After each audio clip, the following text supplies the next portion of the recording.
Students, very good morning. How are you?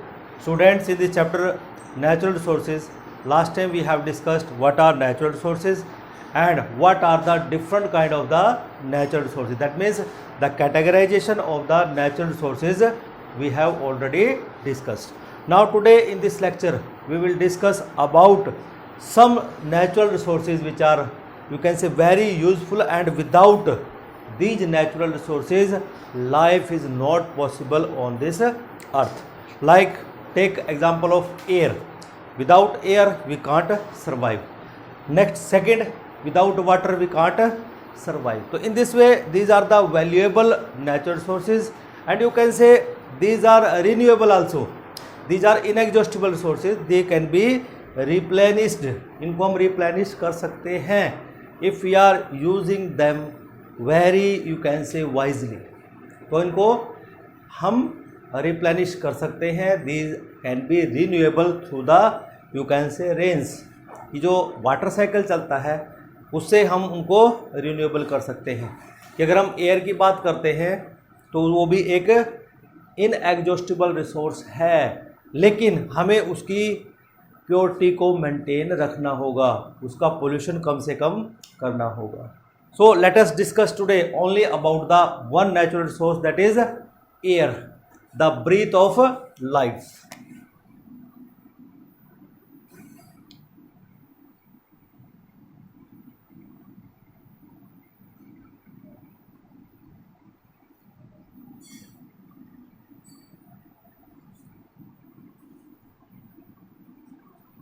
The breath of life, the air.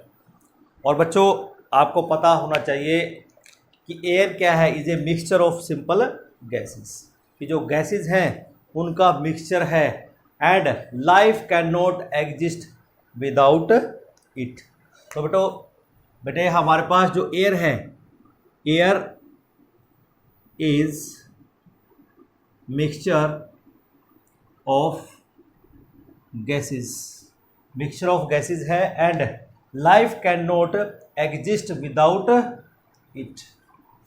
Life can not exist without it. Life इसके बिना survive नहीं है. And it is an inexhaustible natural resource. कैसा resource है? It is N inexhaustible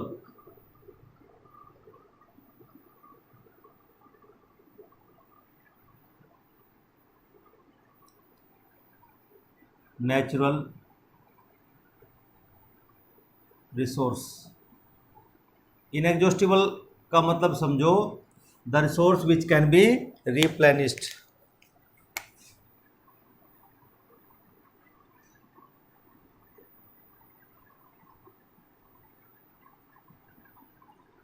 और renewable. उसको हम क्या कहते हैं? इनएग्जॉस्टिबल नेचुरल रिसोर्स हम कहते हैं. एंड यू कैन से इट इज इनविजिबल, कलरलेस. कैसी है एयर? इट इज इनविजिबल, आपको दिखाई नहीं देती. कलरलेस, इसका कोई कलर नहीं है. Even tasteless also, odourless. ठीक है ना, टेस्टलेस है. आप टेस्ट करके देख सकते हैं, you can taste it. Tasteless है, मिक्सचर ऑफ गैसेस. ठीक है बच्चों. And mixture of gases such as, mixture of gases such as, कि कैसे कैसे यहाँ पर हमारे पास ये एक मिक्सचर की तरह होती है.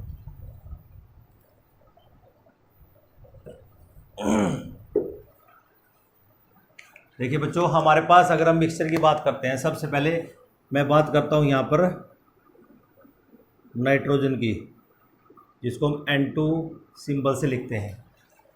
मैं कहता हूं कि जो नाइट्रोजन गैस है, it is maximum present in the air. It is round about 78.08. 78.08% के लगभग हमारे पास है एटमॉस्फेयर में नाइट्रोजन है. ऑक्सीजन है ऑक्सीजन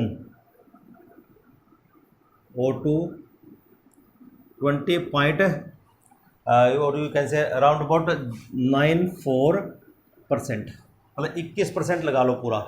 और CO2 है 0.003%। कार्बन डाइऑक्साइड, जिसको हम CO2 लिखते हैं symbol, it is about 0.03%। And argon 0.9%।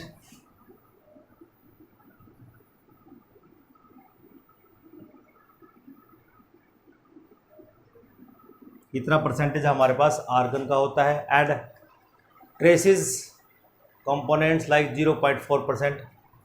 And trace components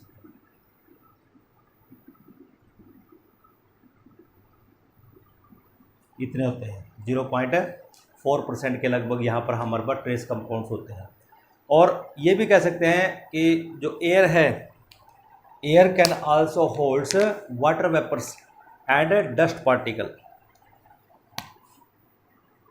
air can also holds water vapours and dust particle. और हम देखते भी हैं अपने डेली लाइफ में, we are observing that some moisture is always present in the air and dust particle they are also present in the air. Okay, now air is an essential for survival. Air क्या है? बहुत जरूरी component है। Air is essential for survival. अगर हमें जिंदा रहना है तो एयर बहुत ज़रूरी है। एंड यू कैन से continuity of life,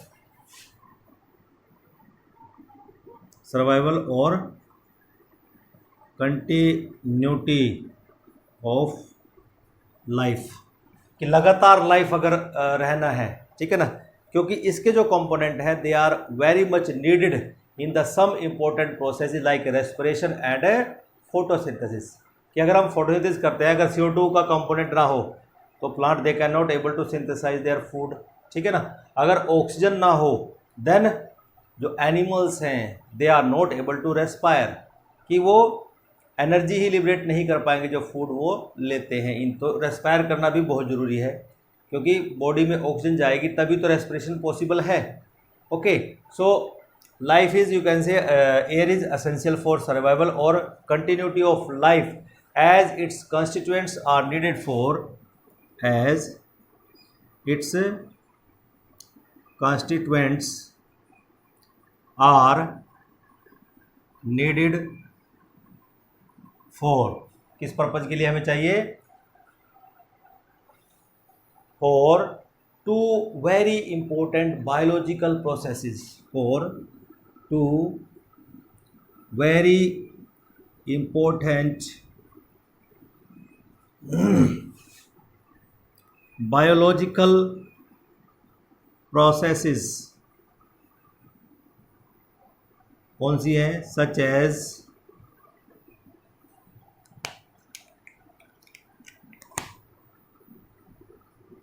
respiration and photosynthesis. और दोनों लाइफ प्रोसेसेस हैं जिनके बिना लाइफ पॉसिबल ही नहीं है। Without these two processes life will not possible, ठीक है ना।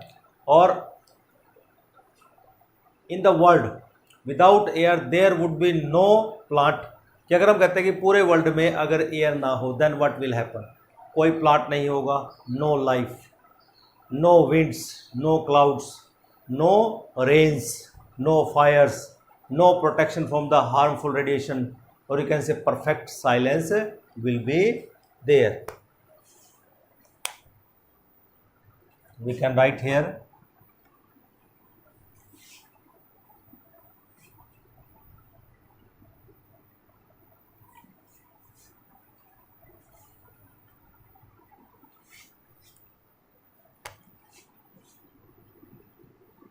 without air in the world,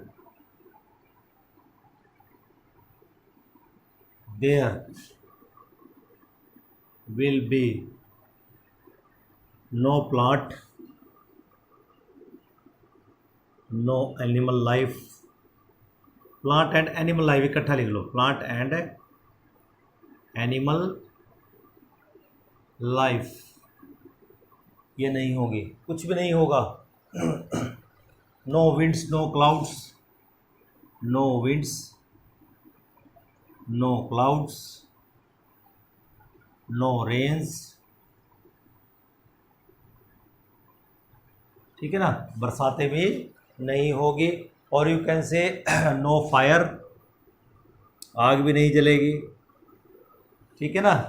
and no protection for harmful radiation, no protection from harmful radiation. Harmful radiation से प्रोटेक्शन भी नहीं होगी. ठीक है ना. यू कैन से a perfect silence, perfect silence. कुछ भी नहीं होगा तो एक परफेक्ट साइलेंस इस अर्थ के ऊपर होगा. एक बहुत ही अच्छी जानकारी है कि अगर हम ऑन द प्लैनेट वीनस और मार्स की अगर हम बात करते हैं, on planet Venus and Mars, यहाँ लाइफ पॉसिबल है. Do you know life can not be possible here. क्यों पॉसिबल नहीं है? बिकॉज वहाँ जो एयर है, ठीक है ना, उसका कॉम्पोजिशन बड़ा खतरनाक है. It is very dangerous. Because वहाँ कार्बन डाइऑक्साइड ज़्यादा है, कार्बन डाइऑक्साइड का कंपोनेंट ज़्यादा है. No life known to exist there, no life known to exist there. क्यों एग्जिस्ट नहीं करती? Because CO2 forms the major component. As CO2 forms the major component, कि वहाँ पर जो CO2 है वो मेजर पार्ट है CO2. ठीक है ना. And it is round about 95.97%, about 95.97% के लगभग वहाँ CO2 है. तो इसलिए जब CO2 का कंटेंट ज़्यादा होगा बच्चों, आपको पता है वहाँ पर हीट भी ज़्यादा होगी, टेम्परेचर ज़्यादा होगा. ठीक है ना. Of atmosphere on these planets, of atmosphere on these planets. देखो बच्चों, ये चैप्टर थोड़ा थ्योरेटिकल है, बट इसमें चीज़ें समझने वाली हैं और याद रखने वाली बहुत सारी हैं. ठीक है ना. तो अब हमने एटमॉस्फेयर की बात की है, तो एटमॉस्फेयर को देख लेते हैं कि व्हाट इज़ एटमॉस्फेयर इज़. कि एटमॉस्फेयर आप किसको कहते हैं? What is atmosphere is. आपसे क्वेश्चन आ सकता है समटाइम, एटमॉस्फेयर क्या होता है, कई बार इसको पूछ लेते हैं. तो हम एटमॉस्फेयर को सिंपल वर्ड्स में बोलें, it is an envelope of air that surrounds our planet earth. कि ये एक एनवलप है जो क्या करता है, सराउंड करता है हमारे अर्थ को. अगर ये अर्थ है, ये इसको सराउंड करता है, ऐसा एक एनवलप है. ठीक है ना, जिसको हम एटमॉस्फेयर कहते हैं. And atmosphere has several main layers which have already you will be able to see here. These are the different layers of the atmosphere. Okay, we will discuss. First of all, write down the definition. The envelope of air, the envelope of air that surrounds the, or you can say that surround our planet, or that surrounds the planet अर्थ. उसको हम क्या कहेंगे? Atmosphere हम उसको कहते हैं, is called atmosphere. ठीक है ना। और अभी मैंने बोला कि there are main layers present in the atmosphere. The atmosphere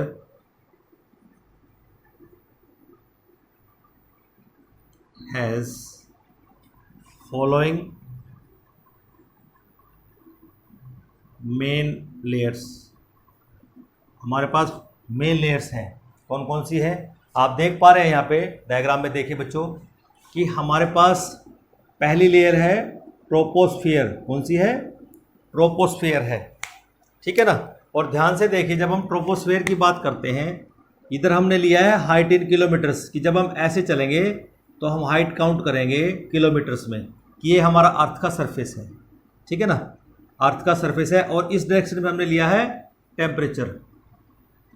ठीक है, ये हमारा अर्थ का सरफेस है। और ये जो मैंने दिखाया है ये एक यू कैन से एक लाइन है जो रिप्रेजेंट करती है कि in what way the temperature increases in main layers of the अर्थ। मतलब एक ग्राफिकल रिप्रेजेंटेशन है ये कि जो हमारा एटमॉस्फेयर है उसकी मेन लेयर्स कैसे है और टेम्परेचर वहाँ पर किस तरह से वेरिएबल है। देखिए ज़रा जी, जब हमने ट्रोपोस्फेयर की बात की तो टेम्परेचर जो है देखिए 0 और यू कैन से 50 डिग्री टेम्परेचर, यानी कि 45 और 50 के बीच में है। तो टेम्परेचर क्या हो रहा है? डिक्रीज हो रहा है। विद हाइट इट डिक्रीजेज, कि जैसे जैसे हम ऊपर जाएंगे तो टेम्परेचर क्या करेगा? डिक्रीज। मतलब अर्थ में टेम्परेचर ज़्यादा है, लेकिन जैसे जैसे हम 16 किलोमीटर तक जाएंगे तो टेम्परेचर क्या कर रहा है? डिक्रीज कर रहा है। तो इसका मतलब जब ट्रोपोस्फेयर की बात करते हैं तो हम इसको कह सकते हैं कि 0 to 16 किलोमीटर तक जो एरिया होगा एटमॉस्फेयर का वो क्या होगा? हमारा ट्रोपोस्फेयर होगा। उसके बाद 16 to 50 किलोमीटर्स के बीच में इसको हम स्ट्रेटोस्फेयर कहेंगे। ठीक है ना। और स्ट्रेटोस्फेयर का जो टेम्परेचर होगा changes little with the height, कि पहले थोड़ा सा बड़ा और फिर थोड़ा थोड़ा चेंज होता है। देखिए आप कि पहले कम था, फिर थोड़ा थोड़ा बड़ा, थोड़ा थोड़ा बड़ा। After that next mesosphere will come which is in between the 50 to 85 kilometers, and you can see here first temperature increases and after that it is decreases, and after the mesosphere next thermosphere will come. Thermo means यहाँ का जो temperature होगा बच्चों, it is very huge temperature is there, जिसको हमने नाम दिया ionosphere, और यू कैन से थर्मोस्फेयर। जो आइनोस्फेयर लेयर है it is present in the thermosphere. So these are the different you can say layers of the atmosphere। ठीक है ना। एटमोस्फेयर shows 4 layers जैसे आपके सामने हैं।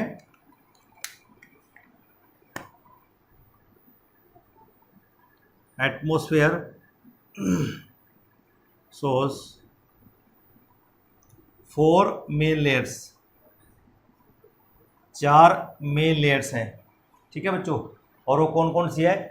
मतलब ये वेरी भी करती हैं किसके ऊपर? That differs in the density, temperature, composition and you can से प्रॉपर्टीज। ठीक है ना। लेयर्स दैट डिफर्स इन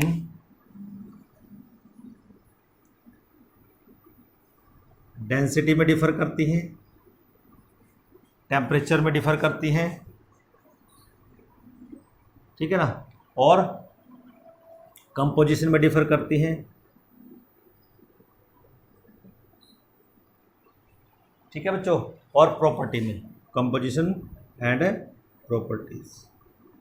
तो इस तरह से हम इसको अब डिस्कस करेंगे इन 4 लेयर्स को, ये कैसे वेरी करती हैं। तो सबसे पहले हम लेते हैं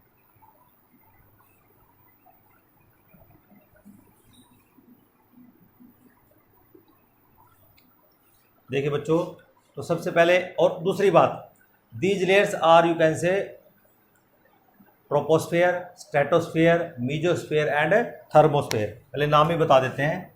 दीज लेयर्स आर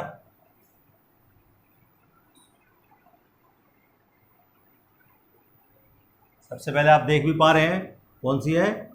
ट्रोपोस्फेयर। दूसरी लेयर क्या है फिर? स्ट्रेटोस्फेयर।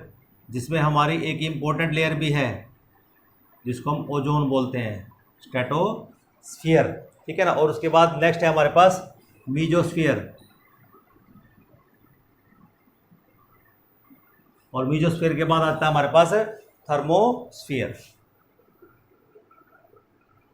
ये हमारे पास 4 लेयर्स होती हैं, ठीक है बच्चों। तो सबसे पहले हम देखते हैं आज ट्रोपोस्फीयर।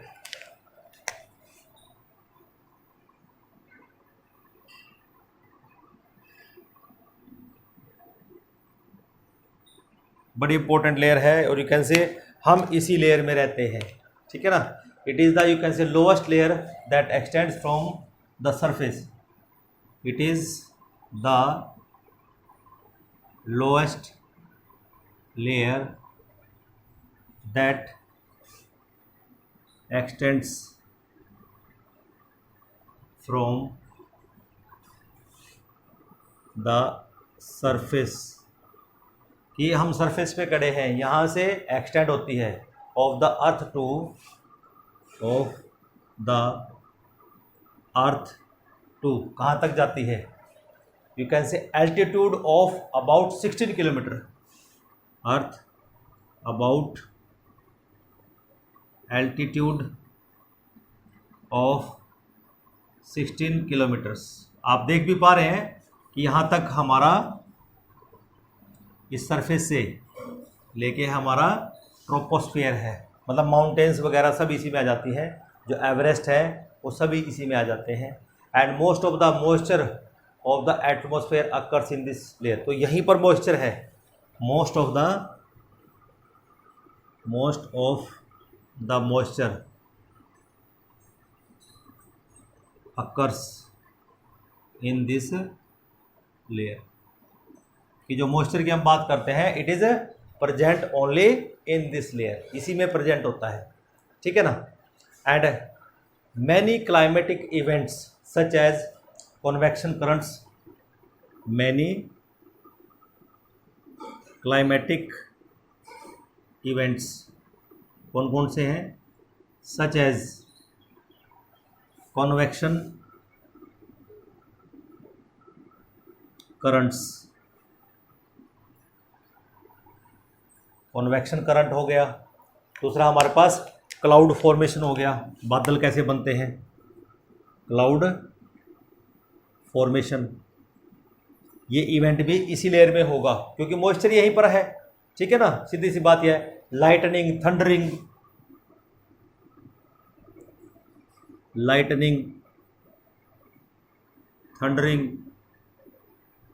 ये सभी जो इवेंट बता रहा हूँ बच्चों, दे अकर इन ट्रोपोस्फेयर, अकर्स इन ट्रोपोस्फियर। तो बड़ी इंपॉर्टेंट लेयर है, मतलब जीवन इसी लेयर में पॉसिबल है, आप सिंपल सी बात ऐसे कह सकते हैं, ठीक है ना। और दूसरा जो lower part of the troposphere you can से is the reservoir of gases, मतलब जो लोअर पार्ट है, ये वाला पार्ट है जो अर्थ के आसपास का है, the lower part of this layer is reservoir of gases, कि हम कहते हैं कि जिनकी वजह से हम जीवित रहते हैं, ठीक है ना, उनका यहाँ पर गैसेस का रिजर्वायर है, ठीक है ना। That are essential for life, that are essential for life, कि जो लाइफ के लिए एसेंशियल है, उसमें क्या आ जाती है हमारे पास, ऑक्सीजन भी इसी में मिलेगी आपको और CO2 भी इसी लेयर में मिलेगी, ठीक है बच्चों।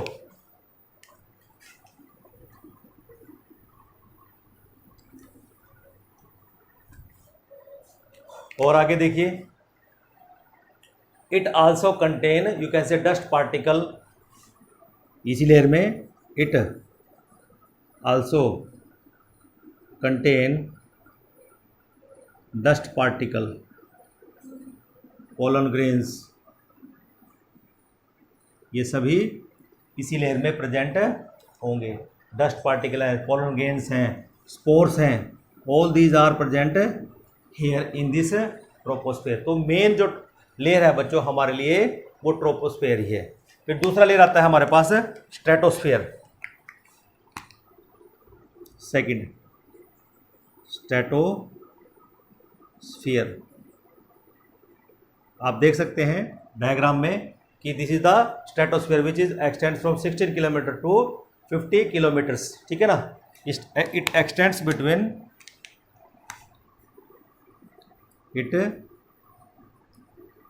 X tends between 16 kilometre to 50 kilometres, इनके बीच में ये लेयर प्रेजेंट होती है। एंड हैज़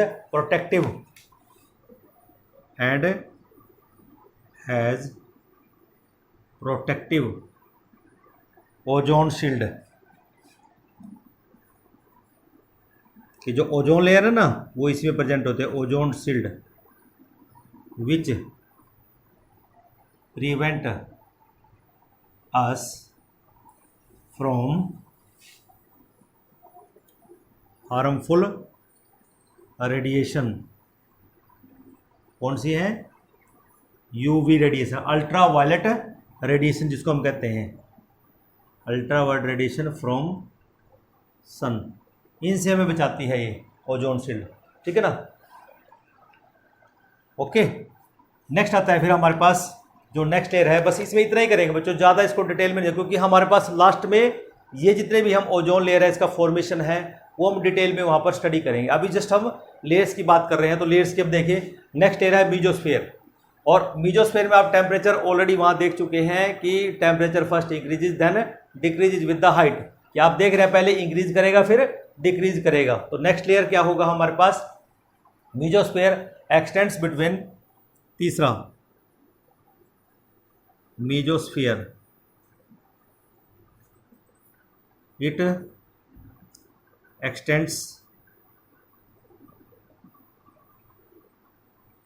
बिटवीन, आप देख रहे हैं 50 किलोमीटर टू 85 किलोमीटर के बीच में ये एक्सटेंड करती है, बिटवीन 50 किलोमीटर टू 85 किलोमीटर्स।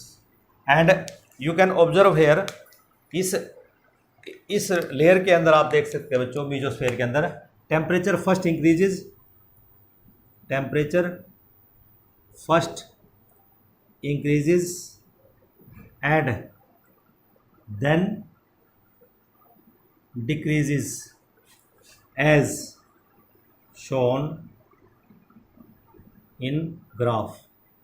आप इस ग्राफ में देख सकते हैं यहाँ पर पहले बढ़ा और फिर उसके बाद डिक्रीज हो गया। तो इस तरह से यहाँ पर ये थर्ड लेयर है, और फोर्थ लेयर आप देख सकते हैं कि सबसे जो टॉप मोस्ट लेयर है, जो सबसे ऊपर है, और वहाँ पर टेम्परेचर ज़्यादा हो जाता है। Fourth layer is thermosphere,